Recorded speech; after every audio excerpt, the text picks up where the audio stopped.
Good morning, world, and welcome to the Patriot Party show. I'm Matt, and I'm so happy to be here, starting off the weekend with all y'all guys and gals. Boy, I got in a good workout this morning, so I'm ready to report lots of entertainment news. We have an exciting episode for y'all today. There's been a lot that's happened this week. Tons of celebrity gossip, sports, new movies, TV shows. Then to top it all off, got a great pick of the week for all y'all to watch. At the Patriot Party, we're an all-immersive, conservative, America First movement that's not affiliated with any political party, providing entertainment news and updates done like never before to get you caught up on everything in one place. If you enjoy the content, we ask that you please follow and share the channel. In the description of the video, we have also included links to our X, the Patriot Party, Facebook, the Patriot Party, YouTube, America First Patriot, and TikTok, America First Patriot accounts. On Apple Podcast and Spotify, these links are clickable. But there are some other platforms where they are all jumbled up, so we included page names for your convenience. We would encourage you to visit our pages and check out the content. I encourage you to submit questions, comments, or even topic suggestions on Spotify or just DM me on our X page. I do read DM, the direct messages. The link is in our description, or you can just go to X and type in the Patriot Party. Thank you so much for your support. Without y'all, we wouldn't be here. And now to the show. One thing I'd like to bring up, last week's show, we were going on about, I was on a little bit of a rant about Kilmar Abrigo Garcia and how they had extradited him. He was the Maryland man who had mistakenly been sent to the El Salvadorian gang prison, and we were talking about the Trump administration. At first admitted that they made a mistake. Then they said that he was linked to MS-13, but he doesn't have any tattoos. And then they started trying to smear him as a woman beater and all this kind of stuff. And we debunked all that last week. But I had told you all that I had the last nail in the coffin for these trumped up charges, pardon the pun, of him being a human trafficker that they said started back in 2022 when he was stopped and given a warning ticket by a state trooper. There's no way for driving with a license that had expired. There's no way there was a federal investigation that was started back then. It takes a long time and a lot of stuff to start a federal investigation. But I said I had a nail in the coffin, and I forgot to tell you all this. So I want to add this to last week's report on Kilmar as far as him being charged with 2 federal human trafficking charges, trumped up charges. The U.S. attorney in Tennessee, when they told him to charge him, he said, which is where he was stopped, he resigned. Now, this is a presidential appointment. Like this position, a U.S. attorney position, is only gotten with a presidential appointment. You have to be appointed by the president. He resigned in protest and said, I will not be a part of this. The truth will come out in court. If that doesn't say it all, I don't know what does. Now to what's going on and the start, and we're going to go kind of chronologically through it. But the start of this, what started out to be a skirmish, a confrontation, and has kind of blown into a full-fledged war. So there were explosions that were heard over Tel Aviv and Jerusalem as sirens sounded on Friday night across Israel. Following the country's military spokesman, he said there was firing of missiles from Iran. Now, we know that Israel went in and they very strategically hit nuclear scientists where they were at. They hit some ballistic missile sites and their launcher sites. They hit the spots where the nuclear enrichment was taking place, but they can't get down deep enough. And we will go over that later because I called this when it first came out. But we will go over that later in the show. So Iran's attack on Israel in retaliation, the first attack, it killed at least 3 and it injured dozens more. The attacks are ongoing, and the Iranians went to the UN, and Iran's UN ambassador accused Israel of trying to kill diplomacy and called the country the most dangerous terrorist regime in the world. This is laughable. I mean, it's not a laughable situation, but for Iran to call someone a terrorist, Iran is the biggest probably in the world terrorist state. They fund all the terrorist groups over in the Middle East. The Houthis, Hezbollah, Hamas. I mean, everyone. They not only fund them, they give them weapons, they give them training. That's how they were, the Hamas was trained to get through on the initial attack on Israel. I think it happened October 2023.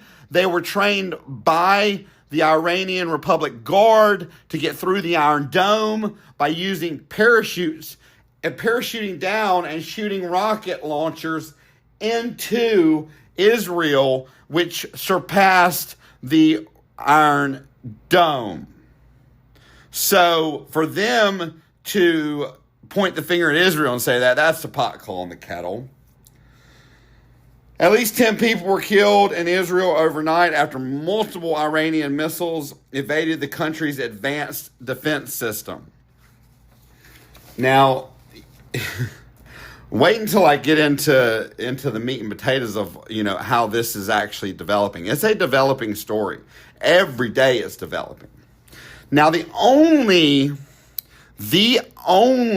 silver lining in this story, and they seem to be shutting these people down as of right now, is there is a rift that has developed between the hardliners and the moderates of the country. The moderates are starting to push back, saying, we don't want war with Israel. We don't want war with the West. We need to make peace. Well, the hardliners have been left forever with handling military operations. The hardliners are also the type of people who will snuff out the moderators, I'm afraid. The moderates, excuse me, not moderators, the moderates. The moderates are more of a peaceful type. And so, whether the rift can stop the war, I don't know. It seems to be a little silver lining, but the hardliners are the one funding the terrorists. So, I don't know where that's going to go. The Iranian state television and Israel warned hundreds of thousands of people to evacuate Iran's capital, Tehran. And so they said this is going to affect 330,000 people. You need to evacuate. They warned police headquarters.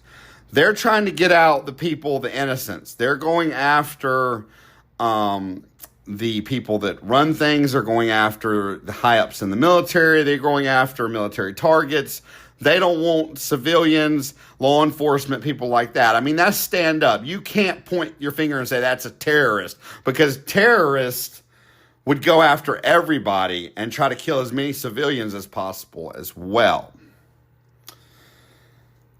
Now, Trump came out and he said raids will stop and conceded that deportations are hurting. He said workplace raids. Excuse me, let me get that detail. Workplace raids, which is what started the protest in Los Angeles when they raided factories and Home Depot. And people didn't like that. I mean, and businesses that were owned by immigrants, I didn't like that. I'm like, and I've said this before. Why? This is ass backwards. Why are we going after the people who are paying taxes instead of the people who are sucking us dry? This makes no sense. So he finally comes around and he says, I concede that workplace deportations are hurting agriculture and hospitality industries. And let's not forget the healthcare industry that it decimated. Physical therapists, hospital, janitorial, food preparation, all sorts. But then there's a story that came out yesterday where ICE is continuing to not only raid workplace, they raided Walmart, but they are arresting U.S. citizens who are trying to stand up and say, no, this is not right. And we will get into more detail about that because there have been several high-profile U.S. citizens who have been arrested. And this is a very bad look. A very bad look. And we will get into the details of that later on in the show. Now,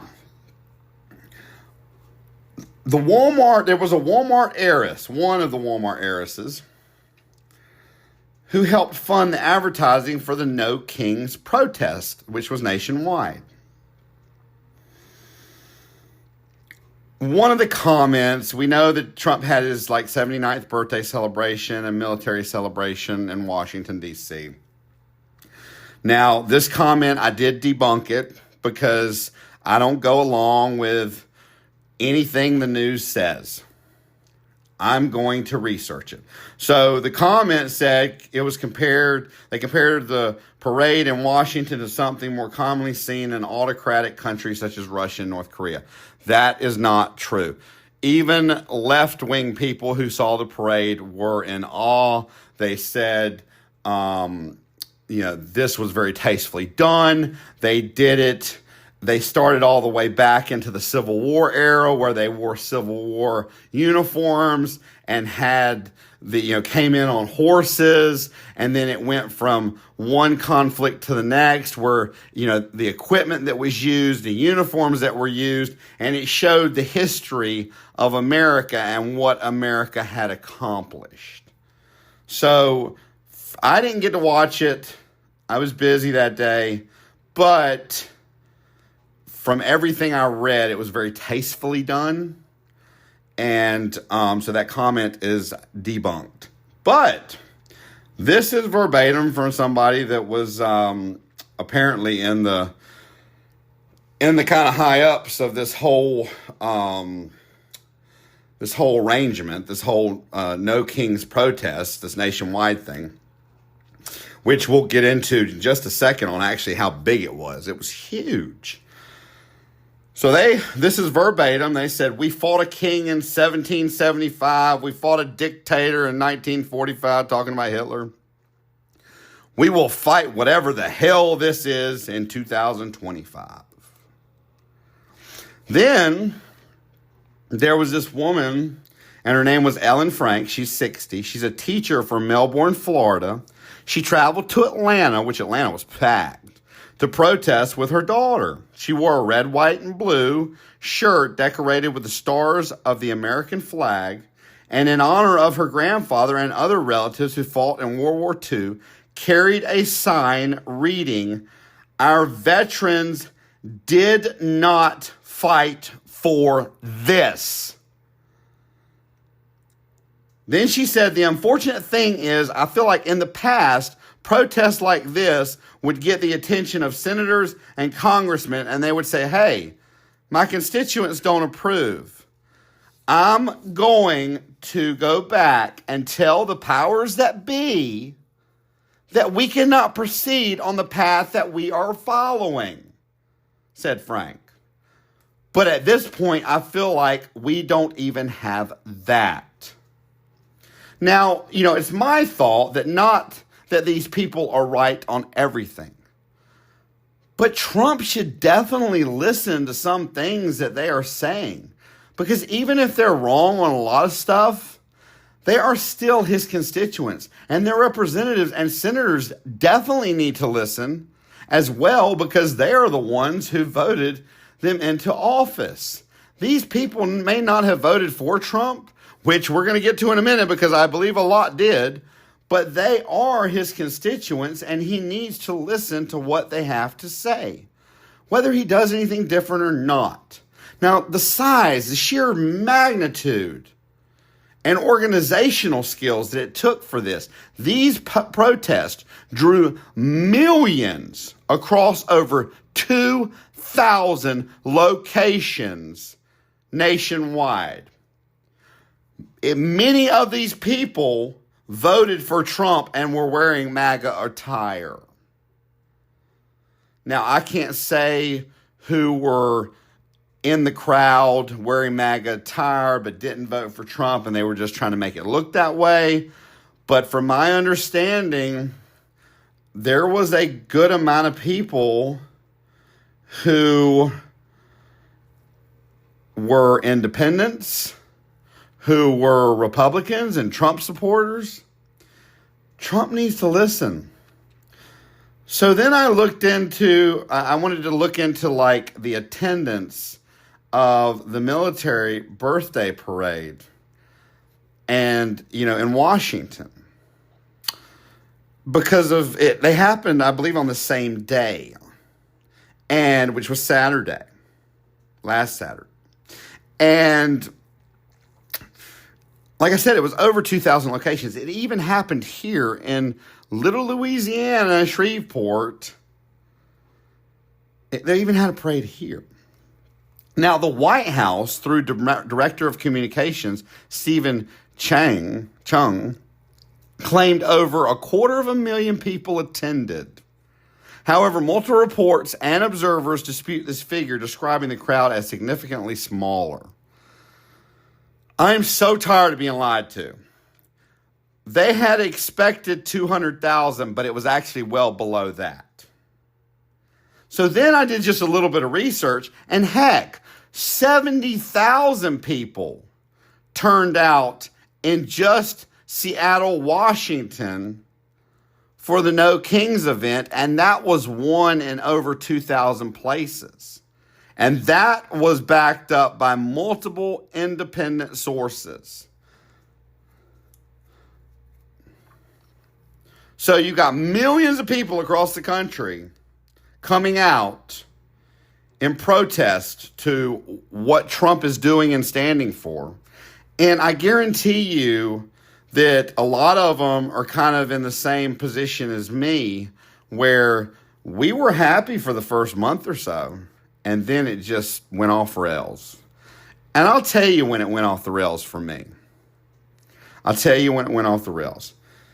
So it started going off the rails when he first did these tariffs. I'm like, nobody's crossed the line in the sand. Why would you do them this way? It didn't make sense to me. But what really threw me off the rails was he had upended world markets. And then he goes in front of a Republican crowd that was being televised and says, after he'd upended world markets and world leaders, basically disrespected our allies, gone back on trade agreements, and says, all these world leaders are now calling me, kissing my ass, wanting to make a deal. Now, that statement was false. Nobody was trying to make a deal. As of the last time I looked it up, now I haven't looked it up recently, there was no deals trying to be made at that time. There have not been many deals made up to date when I looked it up last. Now, it's been several weeks, so maybe there could have been. I can't speak to that. But for the time that he did it, it was just a straight disrespectful barb to every leader around the world that he had just crashed their market and hurt their economy and their citizens' retirements and everything. I don't deal with disrespect. You don't have to use disrespect to negotiate. As a matter of fact, when you disrespect me, that turns me off and makes me say, and I'm sure it did a lot of other world leaders, you know what? Screw y'all. I don't need y'all. I'll go over and side with China. We'll make a coalition and side with China. And if enough people did it, they could upend the U.S. dollar. So it was a ridiculous move, but everybody's coming out. He's playing chess. He's doing this. But yet, he'll say one thing, he'll do another, then the next week he's doing another. It's very erratic. How can you do business with someone that you can't trust will uphold a deal? You can't. And all these people that are saying it and justifying his actions, I'm not going to say all of them, but most of them have not started businesses from the ground up, successful, and turned them into successful businesses. Maybe some CEOs who worked their way up the ladder, maybe, but not people who started a business from the ground up and worked it. You'll never get me to believe that. So, something kind of fishy happened at his military parade. And, you know, I don't know if someone was trying to play a joke. People are asking, was the music for Saturday's military parade in Washington, D.C. covertly programmed by the No Kings movement? That's the question some are asking on social media after the event, which was spearheaded by Donald Trump, obviously, because it featured the repeated playing of Creedence Clearwater's revival's classic, Fortunate Son, a song that virtually the entire world knows by now was written during the Vietnam era as a slam against wealthy draft dodgers. And it's crazy that comes out and that's done now, because I posted on X, and it was just a question. I didn't give my 2 cents in it. I didn't give my opinion. It was just a objective question asking for people's subjective answer. Basically, it said he opted out for bone spurs in the heel. It said surgery was available, very proficient surgery was available back in the 1950s. He opted out in 1968. In college, he practically played every sport you could play: football, squash, tennis, golf. I mean, the list goes on and on. But yet, when it comes time for a draft, oh, no, my feet. But you can play every sport. And I asked, did people think that he was a draft dodger and did that make him any less of a patriot? That was my question. I didn't give an answer. For the next story, I'm glad I'm not alone as far as protesting some of the actions that are going on right now from the administration. So Joe Rogan, in a shocking epic rant, tells Trump MAGA, now this is in quotation, tells Trump MAGA assholes, we don't want you on the team. Podcaster Joe Rogan scolded MAGA followers who are cheering the separation of parents and children in ICE crackdowns. Now, before I go on with what he said, I'd like to back that up, because I put that on a post and people are saying, this is what people are saying: parents aren't being separated from their children. They have the option to go with them when they're deported. No, this is how it's happening. No, there's no policy to do it, but they're doing what they call welfare checks. And then the caregiver, who a lot of times is a relative or a parent, if they're here illegally, they get taken into custody. The children are separated from them, and then they're either deported or mistakenly sent to the El Salvadorian prison, or something's going on where they're not getting back with their children. This has happened in at least 500 cases. So yes, they're doing it under the guise of welfare checks. It is happening. Fact check me. It's happening. Welfare checks on immigrant children, separating parents from children. Now, this is what Joe Rogan said. I see a lot of people online talking about this immigrant issue. And they either don't have kids or they don't think it could happen to their kids. Their idea is, hey, shouldn't have fucking come over here. You get those kind of people. You broke the law. Shouldn't have come over here if you didn't want to get your kids separated. If you were in the presence of a woman who came over here from Guatemala and she's poor and she's starving and they're taking her baby away and she's wailing and screaming from a primal place in her DNA, the one thing she loves more than anything is being taken away, a baby. If that doesn't freak you the fuck out, you're not part of the team, man. You're missing it. You're missing it. Then, now those are all Rogan's words, then Rogan grew philosophical about our time on earth. What are we here for? He said. We're here for 100 years or whatever. That's what we're here for. If you want to spend 100 years saying you shouldn't have fucking broke the law, I don't want you on the team. You're an asshole. And I don't give a fuck if you're right or left. I don't care if you're religious. I don't care if you're an atheist. If that's what you support, you're an asshole. And we don't want you on our team. If you don't give a fuck if they broke the law, you don't take, or he said, I don't give a fuck if they broke the law. You don't take parents and kids and separate them. You just fucking don't. It's disgusting. If you're saying, well, they shouldn't have broke the law, maybe they shouldn't have broke the law. You don't get to do something that's 1,000 times worse than crossing a line in the dirt. That fucking imaginary line in the dirt, crossing a border, is nothing in comparison to your crime of stealing a baby from its mother. That's fucking insane. Now, Rogan is known to have hung out with Trump at UFC events, but he has broken with Trump over immigration in April. And he did admit when he was on the show interviewing Bono finally that you said should have been trimmed and overseen so there could not be fraud. But as far as drilling wells for fresh water over in the Congo and keeping children alive, that should not have been cut out. It's horrid.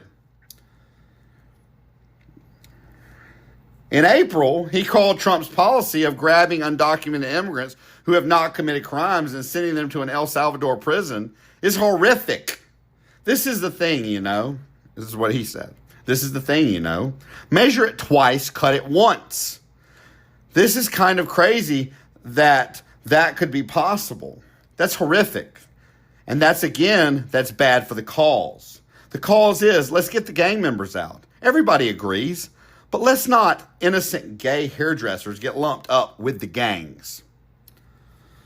Now that's what Joe Rogan says, which he is a very prominent, he endorsed Trump. He's a very prominent right side podcaster. I don't see anything wrong with what he said. We are going in reverse. Get the immigrants who are living off the government. Get them first.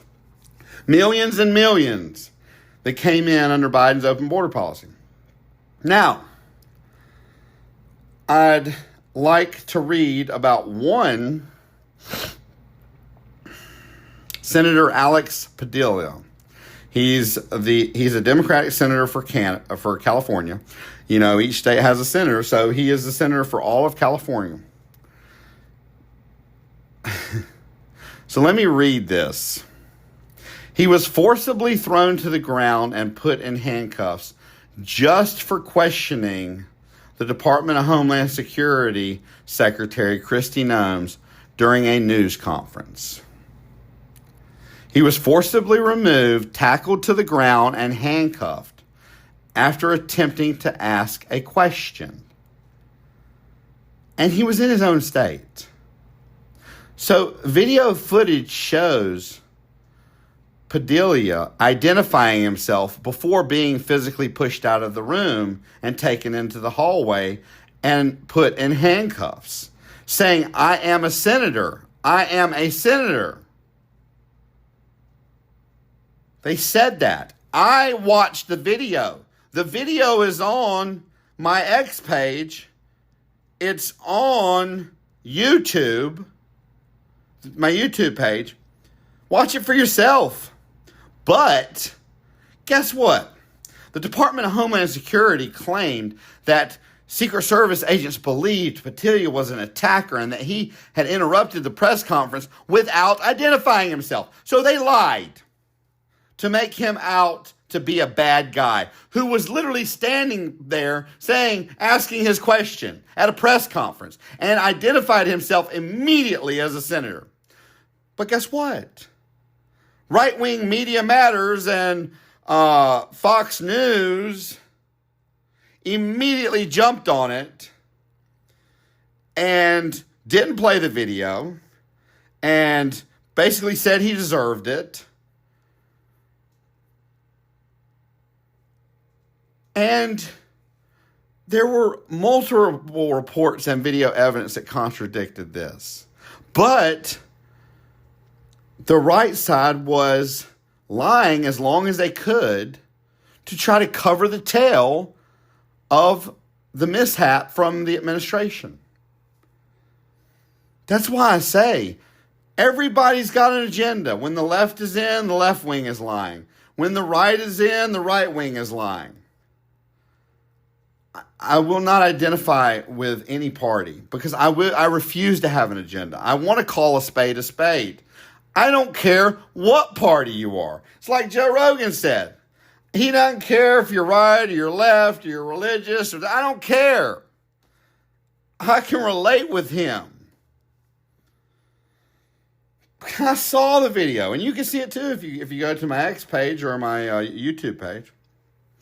So obviously we know that this incident sparked outrage with Democrats like Senate Minority Leader Chuck Schumer called it sickening, and California Governor Gavin Newsom condemned it as outrageous, dictatorial, and shameful. Nothing's going to come of that, I don't think. But let me tell you what may come of that. The Congressional Hispanic Caucus has demanded a full investigation into the matter. And it will be investigated under racism, under racial profiling, because he is Hispanic. But what it really makes me think, and I want you to ponder this, is if they are willing to do this to a senator on TV, what are they doing to people behind closed doors that don't have a voice? How are they treating them? It makes me sick to think. So let's get back on the war. Trump comes in and raises pressure on Iran, fueling fears the U.S. will join the conflict.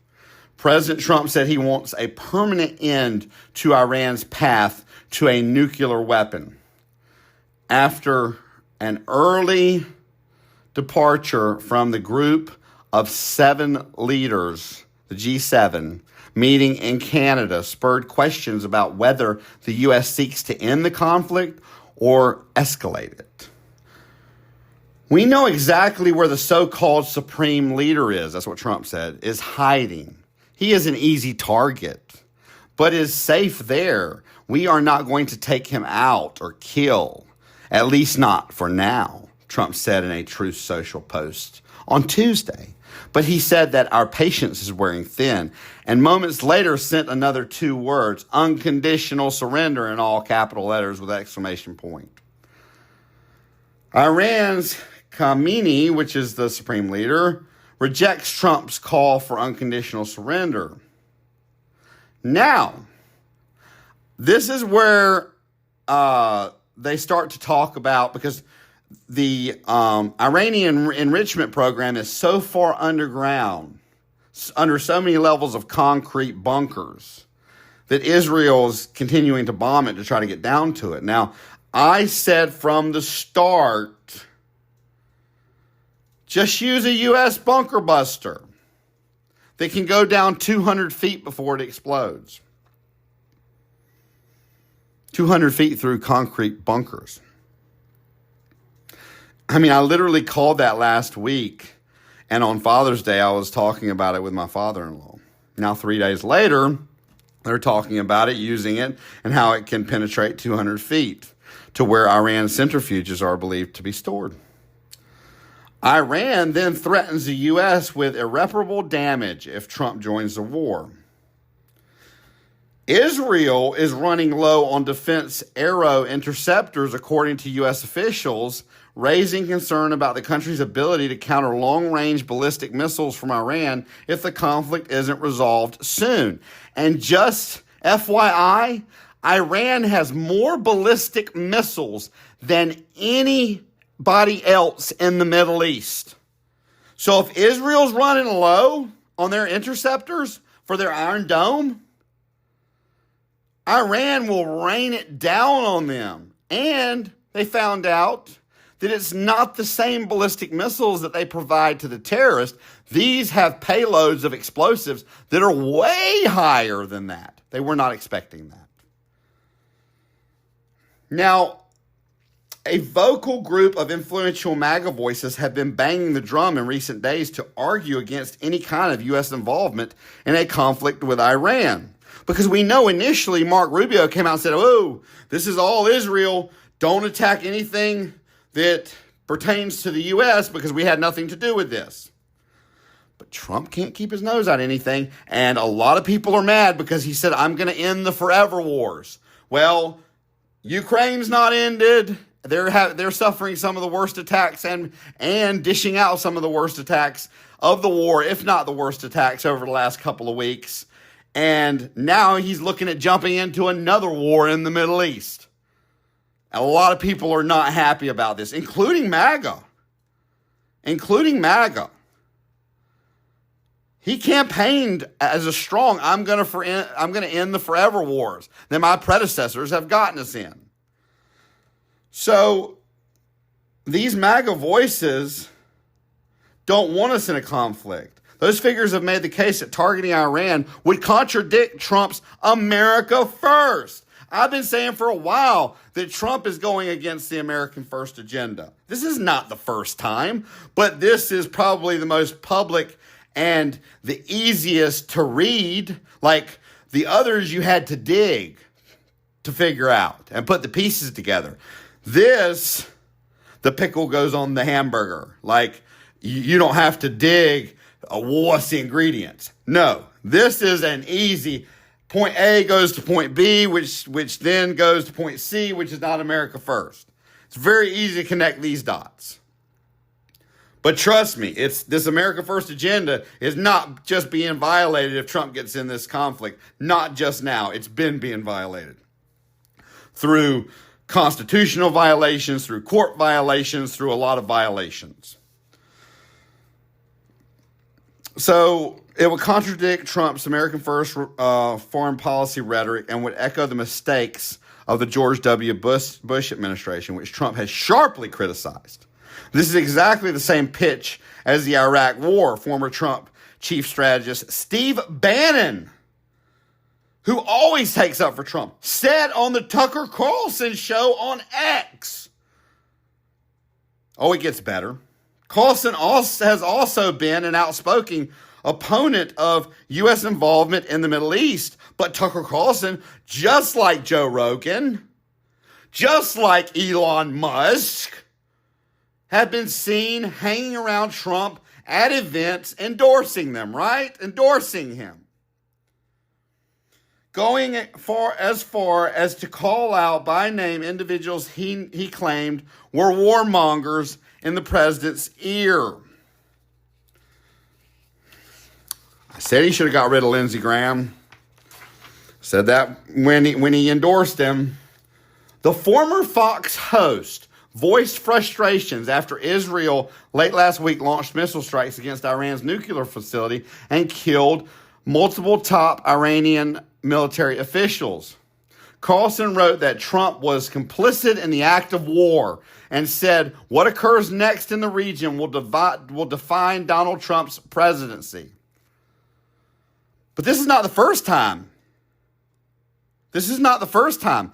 Him and that influential podcaster, Sean or whatever, I can't remember his name right at this point in time, but he was a Navy SEAL and he was on Sean Ryan, I think. He was on Tucker Carlson's podcast, and they were talking about corruption, about how Trump, every time he went to a Middle Eastern country to negotiate for America, all of a sudden construction started with Trump's businesses, Trump Towers, Trump hotels, whatever. And they both said it seemed like corruption. But these comments did not sit well as far as the war with Trump, who derided Carlson as kooky in a social media post. And you know what? So here we go again. If you don't agree with Trump, there's something wrong with you. The next thing that'll come out about Tucker Carlson is he has TDS, Trump derangement syndrome. The same way he did Elon. The same way he does everybody who splits away from him and his beliefs. You know, there's a saying, if 7 people tell you that you have a tail attached to your butt, you might want to look behind you and see if you've got a tail, because everybody else can't be wrong. Everybody, all these influential people who are smart are breaking from Trump. But yet you've got these loyal ultra MAGA who don't want to see the truth. Well, I called it, and I'm calling it again. Trump has built a house of cards, and we all know how sturdy that is, on a foundation of sand, not concrete.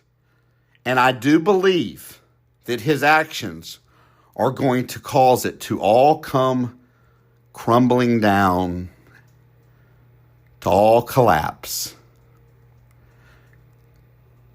I was going to say after the midterms, because I believe there's going to be a big surprise for a lot of people, and it's going to be an unpleasant surprise, and it's going to be something that is needless. It didn't need to happen. We had an opportunity as conservatives to go in there after Biden and Harris blundered so much, and AOC and Ilhan Omar and all those freaking idiots. We had a opportunity to go in there and hold the majority or supermajority and the presidency, in my eyes, for somewhere between 12 and 20 years if it had been done right. But hey, Trump goes in and F's it up. Who knows how long, in my mind, it'll be before we get this opportunity again. We had an opportunity to fix the country, to fix the economy, to fix the deficit, to really help the middle class. But we screw the pooch. But yet, everybody says he's playing 4D chess. Okay. Well, I tell you what, and I'm saying it right now, right here. If he's playing 4D chess, which I don't even think he's on a chess board. If he's playing 4D chess, and I can't see it, and I'm pretty good at putting things together and connecting the dots, and I can't see it, I will put out and release public apologies across my social media platform. Because I was a staunch Trump supporter who literally fought to get him elected, helped with his campaign strategy, and argued endlessly with Democrats night and day during holidays. And now I have the sour taste in my mouth and this big pill to swallow where I have to eat my words. So let's talk about another mishap with a U.S. citizen being arrested, not just accosted, but arrested by ICE. So on June 17th, New York City comptroller, and I needed to look up that word because I didn't know what that meant. That means a financial officer that does many tasks. Audits, there's a whole long list I'm not going to bore you with, but he's a financial officer with many tasks. And he's a candidate for mayor. Brad Lander was detained by masked federal agents inside an immigration court at 26 Federal Plaza in Lower Manhattan. The incident occurred as Lander was escorting an immigrant out of a courtroom after the individual's immigration case had been dismissed pending appeal. Lander, who had been observing immigration hearings as part of his advocacy for immigrants' rights, was attempting to shield the person from detention by Immigration and Customs Enforcement ICE agents who have been conducting large-scale arrests at courthouses nationwide. According to reports, Lander linked arms with the immigrant and repeatedly demanded to see a judicial warrant from the agents who were wearing masks and included personnel from ICE, the FBI, and the Treasury Department. When the agents moved to detain the immigrant, Lander refused to let go, leading to a confrontation. He was accused of obstructing governmental administration. Now, how asking for a judicial warrant, how is asking for a legal document obstructing government administration when this person's case had just been dismissed pending an appeal? He was then handcuffed and taken into custody after being pushed against a wall. Lander asserted that the agents lacked the authority to arrest U.S. citizens and continued to challenge their actions, shouting, "I'm not obstructing, I'm standing right here in the hallway." Now, last I heard, nobody knew what he had been arrested for, other than obstructing, what was going on with him. These people just disappear you. This is literally like the freaking Gestapo.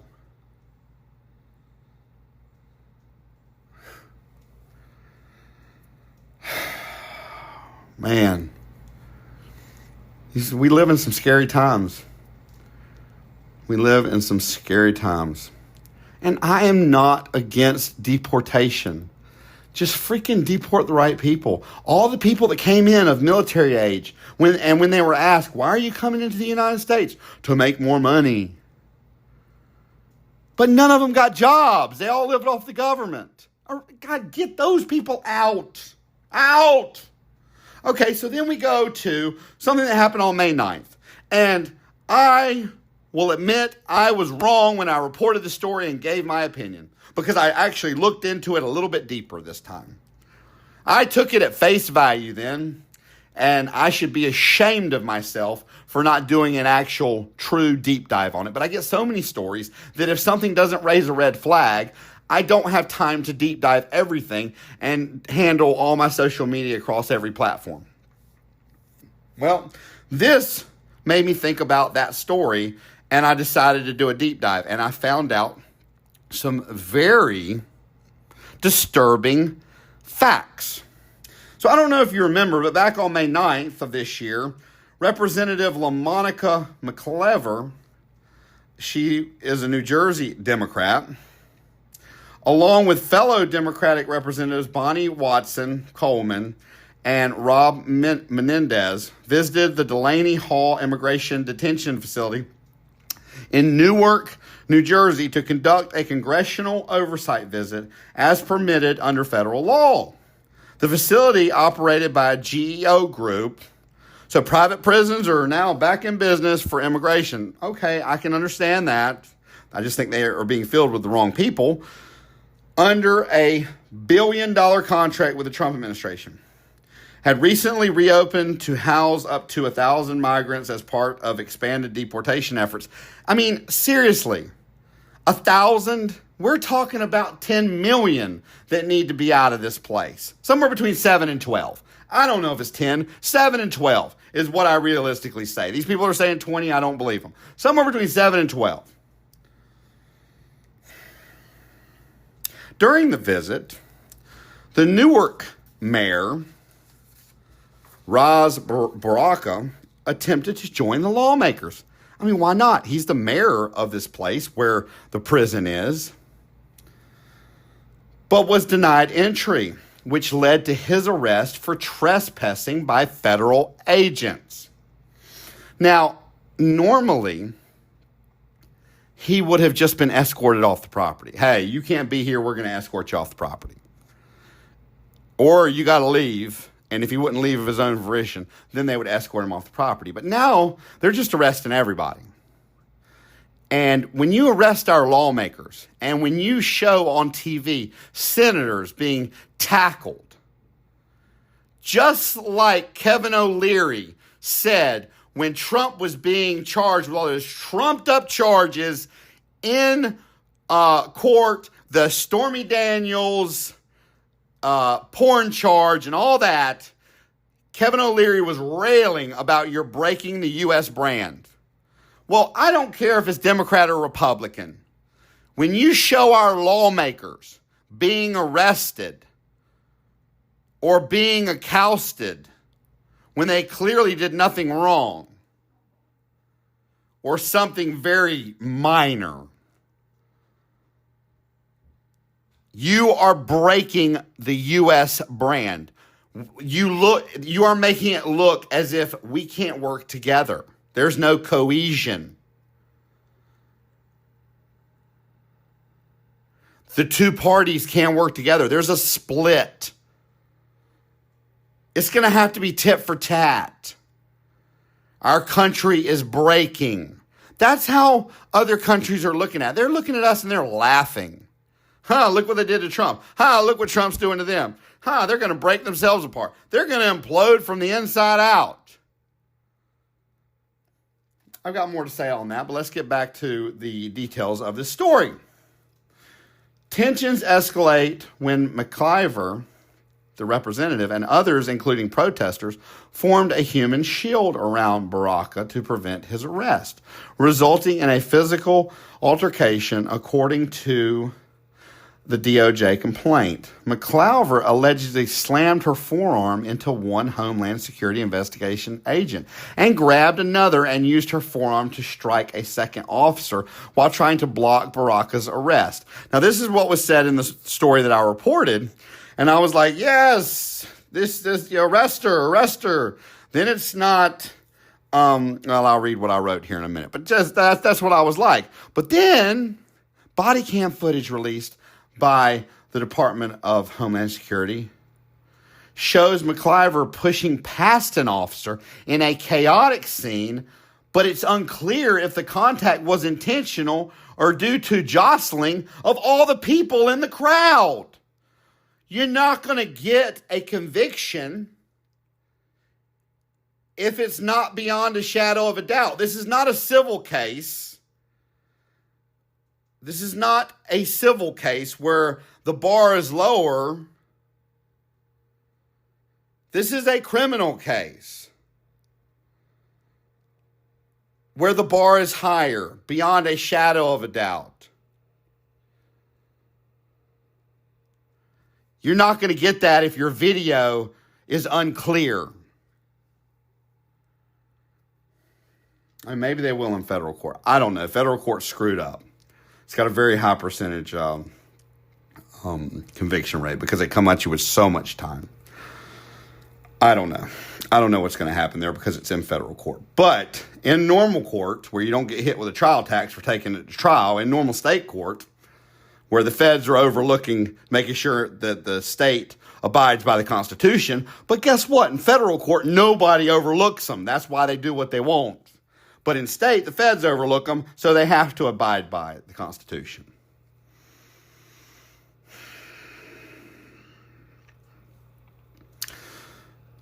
So anyway, Alina Habba, we had said in the other story, hits McIver with 2 accounts of assault, resisting, and impeding federal officers, each carrying a maximum penalty of 8 years in prison. A third count was later added with a 1-year maximum. On June 10th, a federal grand jury indicted McIver on 3 counts of forcibly impeding and interfering with federal law enforcement officers. Habba's office dropped the trespassing charge against Baraka, citing a desire to move forward. McIver denied the allegations, calling the charges purely political and an attempt to deter congressional oversight of ICE facilities. She claimed ICE agents escalated the situation unnecessarily and that she was exercising her lawful oversight duties. Her attorney, Paul Fishman, described the prosecution as political retaliation.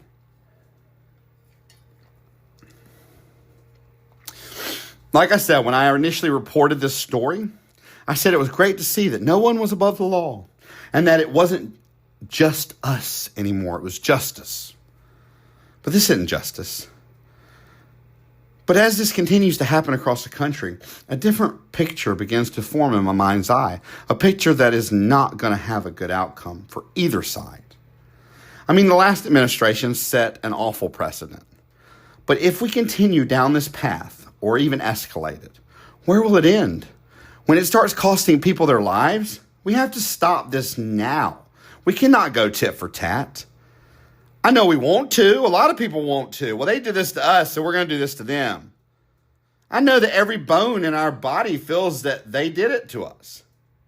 We need to do it back threefold, at least threefold. But then what happens when conservatives lose power? Which Trump is doing a great job of making sure that happens sooner rather than later. I just talked about that. Are they going to escalate it more and then vice versa? And then where does it stop and how many lives have to be ruined or lost? Come on, guys and gals. We need to take the high road. We need to come together and stop it now. Find some common ground and agree to disagree, but agree to stop this. Because it's not good for either side. Where is it going to stop? A civil war? Just as politically motivated attacks by lone actors surge across the country, which is what happened in Minnesota when I think the guy was 57. He was a lone.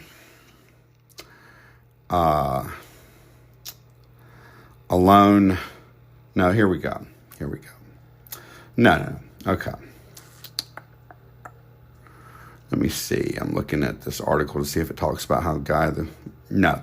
This talks about what they did to this specific federal office. Let me tell you a little bit of. It said just as political attacks begin to rise. Well, the political attacks they're talking about is Minnesota. There was a lone wolf attacker who I believe, if I remember the article right, was 57, and he stalked, he hunted them like prey, killed a lawmaker and his wife, and almost killed another lawmaker and his wife, but they ended up in the hospital, and I think they're going to make it. So the Trump administration is dismantling the very office that oversees efforts to identify and stop such violent extremists before they strike. In the months since Trump took office, his administration has shrunk the Department of Homeland Security's Center for Prevention Programs and Partnerships, or CP3, from dozens of analysts and supervisors to fewer than 10 people, led by a 22-year-old recent graduate with no law enforcement or Homeland Security experience. But less than 24 hours before, a man shot, like I said, 2 Minnesota legislators and their spouses. Now, I already told you the story. The office is being incrementally dismantled.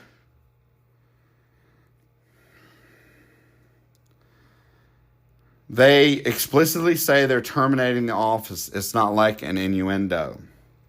But upon further research on my behalf, the story is a little bit of an exaggeration because there are convincing arguments for both sides. They want to do away with it, and some want to keep it. But there are arguments, long and complex, so I'm not going to get into them.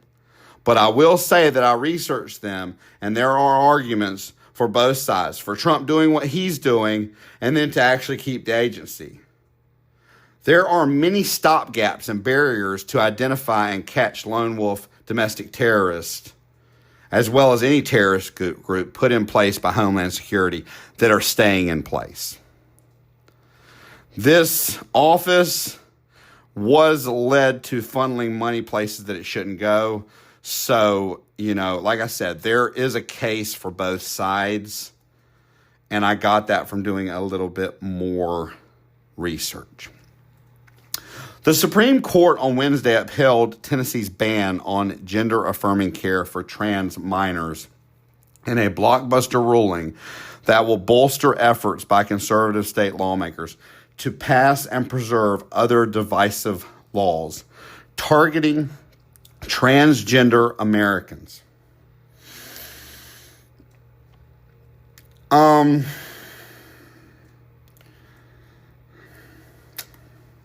I don't know how I feel about this. I absolutely agree that minors should not be able to be mutilated. Minors should not be able to get the surgeries. And if you're not old enough to pick out your clothes, you shouldn't be old enough to pick out what sex you're going to be. But if you've already had the surgery and you can't get the care, the aftercare, and you can't afford to get it, a lot of people are going to say, well, they shouldn't have had it. Well, they're kids. That's going to screw up a lot of people's heads. I know the surgery in itself and being that way screws up a lot of people's heads, but that's going to screw up a lot of people's heads. And this goes directly with the next story in which I absolutely disagree with. I agree with part of it, but it's a little bit more complicated. So let me give you the kind of rundown of it. So Trump administration is going to shut down the LGBTQ youth suicide hotline next month. Now, there have been studies, and we all know that there are more suicides in that group of youth. More than 100 House Democrats wrote in a letter to Human and Health Services Secretary Robert F. Kennedy Jr. last month that the move would have lethal consequences if enacted. And 2 Republicans in a separate letter said cutting the program would strip a critical resource for youth already at an elevated risk. So now the story up here, you're going to cut their affirming care, which I feel like they should be grandfathered in if they've already had the transition. You shouldn't be able to transition anyone else, but if you've already had the transition, you should fall into the grandfather clause in which you should be taken care of. So if you're going to cut their care and then they get in their head and they think they want to commit suicide, but now they don't even have a freaking hotline to call. The bad part is that it costs. Now this is option 3 to talk to the LGBTQ youth suicide hotline when you call. When you call it's got several different options. When you call the suicide line, this is option 3. But the bad thing is that hotline as a whole, as a totality, costs $512 or $513 million a year. The budget is staying the same, so they could still keep this number 3 option. But they are cutting it because they are saying there are only 2 genders. Now, I agree. if you wanted to put that on federal applications, if you want to make it that way in schools, but you can't just magically wave a wand at all these people that have had surgeries and say, well, there are only two genders, so we're going to act like these people over here don't exist, and we're going to deprive them of their hotline to keep them from killing themselves. Because we don't care if they kill themselves. I mean, that's pretty much what you're saying. Oh, and we're going to not grandfather the people who, the youth minors who have already had surgery to make them another gender. And so they're going to have major issues. And then we're not going to give them a line to call to make them not want to kill themselves. I don't agree with that. I do agree with the two genders. I do agree with not allowing minors to get the surgery. I don't agree with pretending that the ones who have already gotten it and that this whole group of people just don't exist and we don't care if they kill themselves. Let's move on to financial news. The markets dipped slightly as geopolitical tensions and tariff uncertainty weighed on investors. Oh, but didn't we say earlier that Trump came out into that group of people? All the leaders of the world are kissing my ass to make a deal. But there's still tariff uncertainty months later. I'm sick of being lied to. The S&P 500 slipped about 0.5%, while oil prices surged nearly 13% amid renewed Middle East tensions. Inflation data came in cooler than expected, giving markets a brief lift midweek. Treasury yields dropped as investors recalibrated expectations for future rate cuts. Bitcoin had a bit of a roller coaster, briefly going to 110,000. My God, so crazy. It's crazy that it started out at like 1/10 of a cent. And, I really did not believe when I read these futures when Bitcoin was all over the place years ago that they thought it would get up to 163,000. There is a chance that it will make it to that or pass that, that prediction. I thought they were crazy. China and U.S. resumed trade talks with a new framework announced midweek. However, fresh tariff concerns later in the week dampened optimism. That's what I say. Who wants to do a business deal? Everybody says, read The Art of a Deal, which Trump didn't even write. Read The Art of a Deal. Trump's a genius when it comes to business. You cannot flip-flop around and people not be able to trust you. I'm one of those old school people where a handshake means everything. Your word is your bond. All you have is your word. I mean, really, a contract's only as good as the person that signs it, because there's ways around it. How do you do business if you flip-flop? If you say, I'm going to do this, and then you do something else, or you say something else. How is that a good way to negotiate? I would never negotiate with someone like that, ever. UBS faced a regulatory blow as the Swiss government proposed stricter capital rules, potentially reshaping the banking landscape. Man, the Swiss banks used to be so great. Vanguard released a 2024 economic outlook emphasizing a return to sound money and forecasting long-term shifts in asset valuations and interest rates. M&A Buzz GTCR announced a $13.45 billion sale of Assured Partners to Arthur J. Gallagher and Company, making the largest U.S. insurance broker deal to date. Let's get into some tech news. DeepSeek, a Chinese AI startup, shook up the AI world, challenging U.S. dominance and causing NVIDIA stocks to dip 17%. Wow, that's a huge dip because they've been really hitting it hard.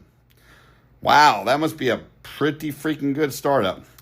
Quantinuum unveiled the first quantum-generated data for AI, making a major leap in combining quantum computing with artificial intelligence. NVIDIA launched its GeForce RTX 5090 and 5080 GPUs designed for AI-powered content creation and built on the new Blackwell architecture. Amazon announced more job cuts, citing AI-driven efficiency gains as a reason for reducing its corporate workforce. You know, I'd like to mention something before we move forward. Trump's giving all these cuts, this huge, big, beautiful bill that's going to cost, the backs of working Americans are going to have to carry, and our deficit's going to have to carry for years to come. But yet, it's supposed to have a trickle-down effect, which has been proven that it doesn't work, on hiring more people. But this is a perfect example of me saying, no, they're going to use that extra money to switch to AI-driven efficiency, and it's going to end up costing jobs. And here it is, right here in tech news. If you read in between the lines, it's exactly what a lot of those companies are going to do. So it's going to have the opposite effect, just like when Trump said, I meant to sink the market. I meant to upend the U.S. stock market. I meant to crash it, to do this, and this, and it didn't do any of those. It was complete opposite of that. Well, here we go. It's what I called months ago. It's right here in tech news. Nobody would think to look there. Meta invests $14.3 billion in AI firm scale, recruiting its CEO to join a new superintelligence team. Google suffered a major cloud outage, disrupting several popular internet services. Intel is laying off up to 20% of its factory workforce as part of a broader restructuring effort. A Chinese team debuted the world's first AI-based chip design system, potentially revolutionizing semiconductor development.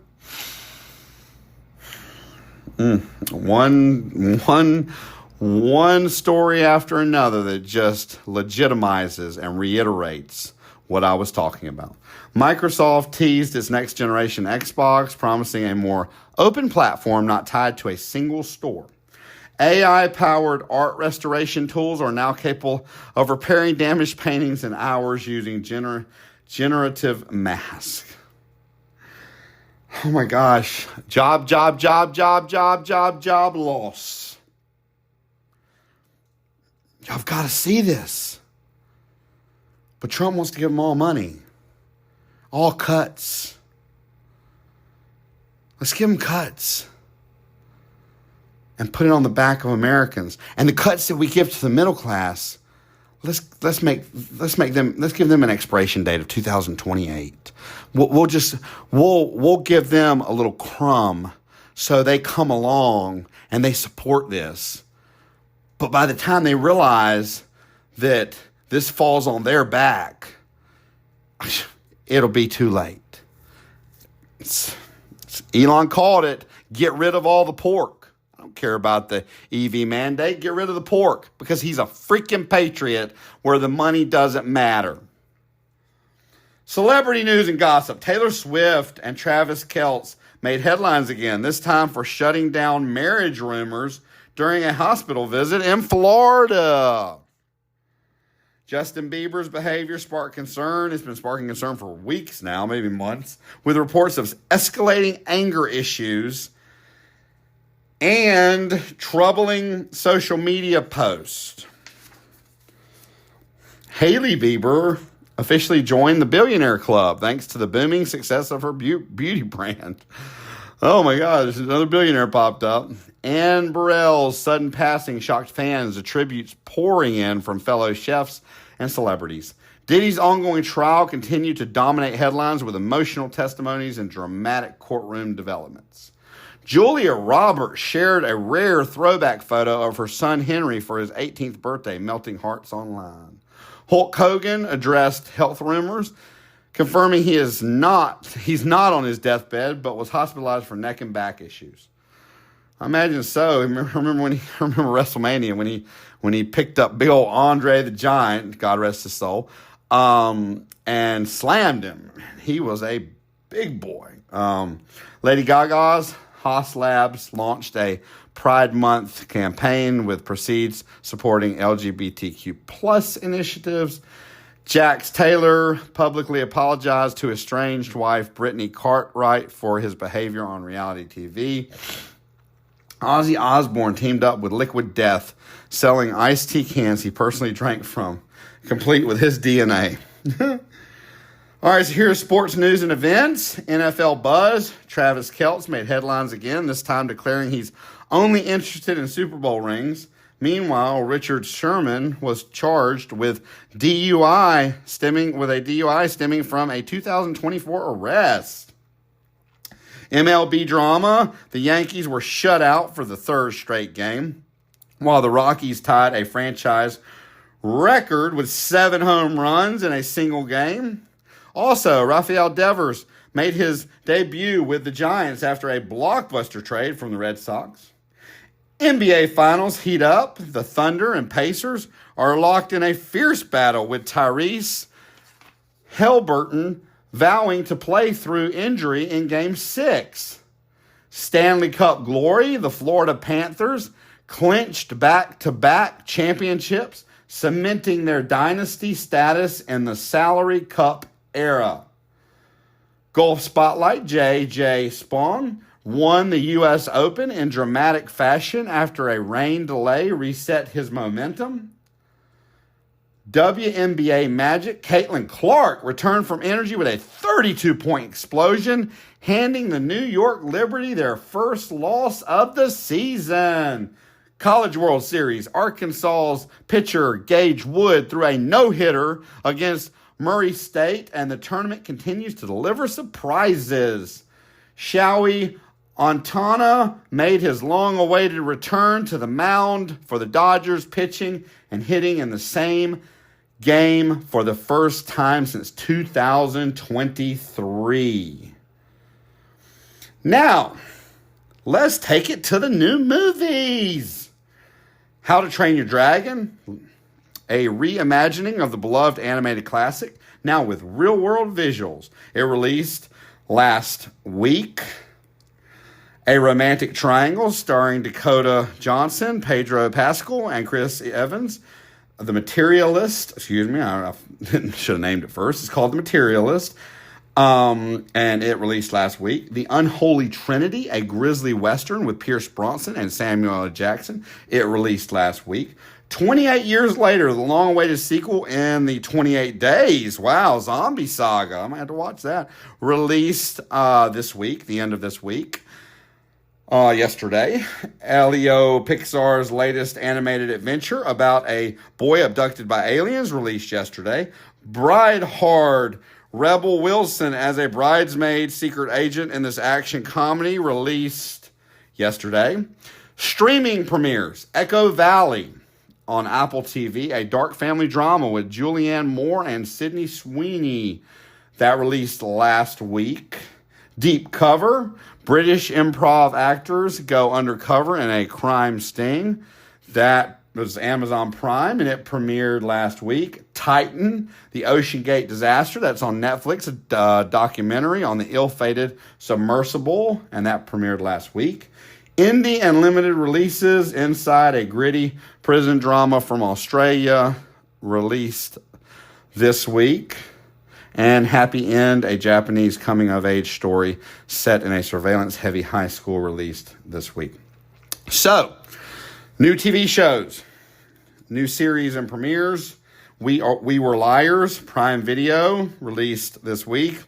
A YA mystery set on a private island with secrets and lies. The Waterfront, Netflix, this week. A Southern family drama about a crumbling fishing empire. Planet Weird, Nat Geo, this week.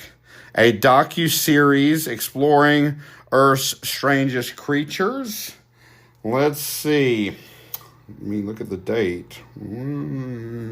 Okay, this is next week. Countdown, Prime Video, a conspiracy thriller starring Jensen Ackles, remember it's on Prime, as an LAPD detective. Ironheart, Disney Plus, Marvel's latest series featuring Ree Williams, the genius teen inventor. Returning favorites, The Bear Season 4 on Hulu, June 25th. The Emmy-winning Kitchen drama is back with all 10 episodes. The Ultimatum Queen Lover Series 2 on Netflix, and that is next week as well, June 25th. More relationships, crossroads, and tough choices. That's June 25th, obviously Netflix. America's Sweethearts, Dallas Cowboys Cheerleaders, Season 2, Netflix. It was this past week. Behind the scenes of the iconic squad. It was June 18th. Somebody Fed Phil, Season 8, Netflix, June 18th. More Global Food Adventures with Phil Rosenthal. Reality and Specials, Giada in My Kitchen, Prime Video, June 23rd. Giada D. Laurentiis surprises families with Dream Kitchen Makeover. Born to be Viral, Freeform, June 23rd, a docuseries on kid influencers growing up in the spotlight. Trainwreck, Poop Cruise, Netflix, June 24th, next week, a wild documentary about a cruise ship disaster. Now, my pick of the week. It's a movie called Collide. I enjoyed it thoroughly. It's available on Prime. It is a high-octane action thriller about an American backpacker who gets tangled up with a drug smuggling ring in Germany. After taking a job as a getaway driver, he finds himself on the run from ruthless criminals in a desperate bid to save the woman he loves. If you're in the mood for fast cars, intense chases, and a dash of romance, this is worth taking a spin. It is, I enjoyed it from start to finish. So I would recommend it.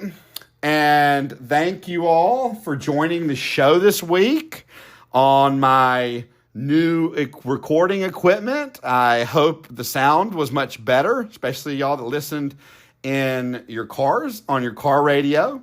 I know that the sound was a little lacking and I needed to upgrade. So I tried to upgrade, the best for all my guys and gals that listen to this show. Thank y'all so much. Have a great rest of your weekend, a great week. And I will catch you back here, same time, same place, next week.